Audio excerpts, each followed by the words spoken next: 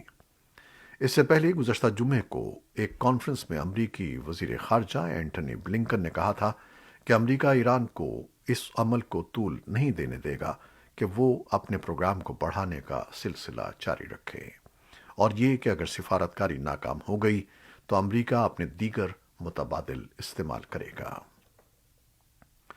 Oxford AstraZeneca vaccine تیار کرنے والی ٹیم میں شامل ایک سائنسدان نے کہا ہے کہ مستقبل کی وبائی بیماریاں کووڈ 19 سے بھی زیادہ مہلک ہو سکتی ہیں۔ اس لیے کورونا وائرس کے حملے سے ہم نے اب تک جو سبق حاصل کیا ہے اسے بھلانا نہیں چاہیے، اور دنیا کو یہ یقینی بنانا چاہیے کہ وہ اگلے وائرل حملے کے لیے تیار ہے۔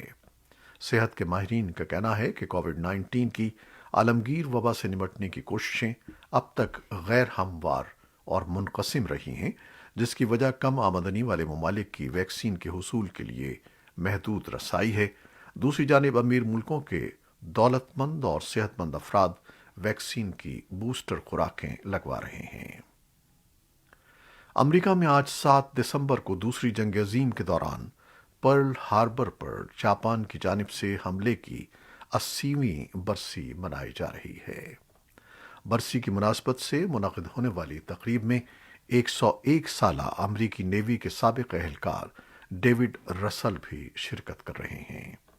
یاد رہے کہ 7 دسمبر سن 1941 کو صبح 7:55 پر جاپان کی جانب سے امریکی ریاست ہوائی میں پرل ہاربر کے نیوی اڈے پر یو ایس پیسیفک فلیٹ پر حملہ کیا گیا تھا۔ حملے کے نتیجے میں 2400 نیوی اہلکار اور سویلین مارے گئے تھے، جبکہ 1000 سے زائد زخمی بھی ہوئے تھے۔ حملے میں 2 گھنٹے سے بھی کم دورانیے میں 20 بحری جہاز اور 300 سے زائد ہوائی جہاز تباہ ہو گئے تھے۔ یہ تھیں وہ خبریں جو فیس بک لائیو پر ہم نے آپ کے لیے پیش کی۔ ہماری ویب سائٹ، یوٹیوب اور پوڈ کاسٹ پر یہ بلیٹن آپ کے لیے پوسٹ کر دیا جاتا ہے۔ ہمارے اس بلیٹن کو شیئر کرنا نہ بھولیے گا۔ خالد حمید اب اجازت چاہتا ہے۔ اللہ حافظ۔